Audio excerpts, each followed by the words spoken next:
ইউরোপের শ্রেষ্ঠত্বের মঞ্চে কিছু রাত থাকে, যেগুলো শুধুই খেলা নয়, এক একটি জীবন্ত গল্প। সেই গল্পে থাকে দীর্ঘ প্রতীক্ষা, অপূর্ণ স্বপ্ন আর শেষ পর্যন্ত পৌঁছানোর এক অদম্য আকাঙ্ক্ষা। আজকের রাতও তেমনই এক গল্প বুনতে চলেছে, যেখানে মুখোমুখি দাঁড়িয়ে আছে আর্সেনাল এবং আতলেতিকো মাদ্রিদ। ইংলিশ কিংবা স্প্যানিশ এ দু দল যারা এখনও ইউরোপের শীর্ষ সিংহাসনে বসার স্বপ্ন দেখছে। উত্তর লন্ডনের এমিরেটস আজ যেন কেবল ঘাসের এক টুকরো নয়, এটি হয়ে উঠেছে আবেগের এক অগ্নিগর্ভ মঞ্চ। একদিকে 2 দশকের অপেক্ষা নিয়ে দাঁড়িয়ে আর্সেনাল, 2006 সালের সেই হার, সেই অপূর্ণতা এখনও তাদের তাড়িয়ে বেড়ায়। অন্যদিকে আতলেতিকো মাদ্রিদ 3 বার ফাইনালে উঠে প্রতিবারই ব্যর্থতার তিক্ত স্বাদ পেয়েছে, সর্বশেষ তাও সে 2016 সালে। 2 দলেরই চোখে তাই একই প্রশ্ন, আজ কি সেই অপেক্ষার অবসান হবে? প্রথম পর্বে মাদ্রিদে 1-1 সমতায় শেষ হওয়া লড়াই যেন এই দ্বিতীয় পর্বের উত্তেজনাকে আরও ঘনীভূত করেছে। হিসাব খুব পরিষ্কার, যে জিতবে তার জন্য খুলে যাবে চূড়ান্ত লড়াইয়ের দরজা। আর যদি নির্ধারিত সময়ে সমতা থাকে, তবে বাড়তি সময়ের শেষে হবে ভাগ্য নির্ধারণের নাটকীয় মুহূর্ত, টাই ব্রেকার। ইতিহাস একটু হলেও এগিয়ে রাখছে দ্য গানার্সকে। নিজেদের মাঠে এর আগের দেখায় 4 গোলে উড়িয়ে দিয়েছিল মাদ্রিদের লাল সাদা বাহিনীকে। সেই স্মৃতি আজ নতুন করে সাহস যোগাতে পারে মিকেল আর্তেতার শিষ্যদের। আর্তেতার দল সাম্প্রতিক সময়ে স্প্যানিশ প্রতিপক্ষদের বিপক্ষেও দারুণ ছন্দে আছে।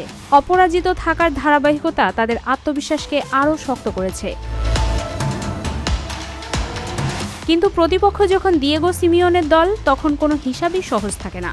লড়াই, শৃঙ্খলা আর মানসিক দৃঢ়তায় গড়া এই দল যে কোনো মুহূর্তে ম্যাচের গতিপথ বদলে দিতে পারে। আর তাদের আক্রমণের প্রধান ভরসা আর্জেন্টাইন হুলিয়ান আলভারেজ, যিনি এবারের আসরে ইতোমধ্যেই 10 গোল করে নতুন এক মাইল ফলক গড়েছেন। তার প্রতিটি ছোঁয়াতেই যেন লুকিয়ে থাকে গোলের সম্ভাবনা। তবে আলভারেজের সামনে আজ আরেকটি অদৃশ্য লড়াইও রয়েছে। মৌসুম শেষে তার ভবিষ্যৎ নিয়ে চলছে নানা গুঞ্জন। সম্ভাব্য গন্তব্য হিসেবে শোনা যাচ্ছে আজকের প্রতিপক্ষ আর্সেনাল ও স্প্যানিশ জায়ান্ট বার্সেলোনার নাম। এমন অবস্থায় নিজের বর্তমান দলকে সাফল্য এনে দেয়াই হতে পারে তার সবচেয়ে বড় জবাব। আর্সেনালের জন্য স্বস্তির খবর, চোট কাটিয়ে দলের সাথে যুক্ত হয়েছেন ইংলিশ উইঙ্গার বুকায়ো সাকা। চোট কাটিয়ে ফিরে সাম্প্রতিক ম্যাচেই গোল করে নিজের ছন্দে জানান দিয়েছেন তিনি। তার গতি আর সৃজনশীলতা আতলেতিকো রক্ষণকে ব্যতিব্যস্ত করে তুলতে পারে। সঙ্গে আছেন ডেকলান রাইস, যিনি মাঝমাঠে খেলার ছন্দ নিয়ন্ত্রণে গুরুত্বপূর্ণ ভূমিকা রাখেন। তবে আর্সেনালের আসল শক্তি লুকিয়ে আছে তাদের রক্ষণ ভাগে। এবারের আসরে 13 ম্যাচে মাত্র 6 গোল হজম। এই পরিসংখ্যানই বলে দেয় কতটা দৃঢ় তাদের প্রতিরক্ষা। প্রতিপক্ষের আক্রমণকে থামিয়ে দ্রুত পাল্টা আক্রমণে ওঠার ক্ষমতা তাদের সবচেয়ে বড় অস্ত্র হয়ে উঠেছে। অন্যদিকে আতলেতিকোর জন্য সবচেয়ে বড় চ্যালেঞ্জ হবে এই রক্ষণ দুর্গ ভাঙা। ইংলিশ প্রতিপক্ষদের মাঠে সাম্প্রতিক ব্যর্থতার রেকর্ডও তাদের জন্য চিন্তার কারণ। তবু সিমিওনের দল জানে একটি মুহূর্তই বদলে দিতে পারে সবকিছু।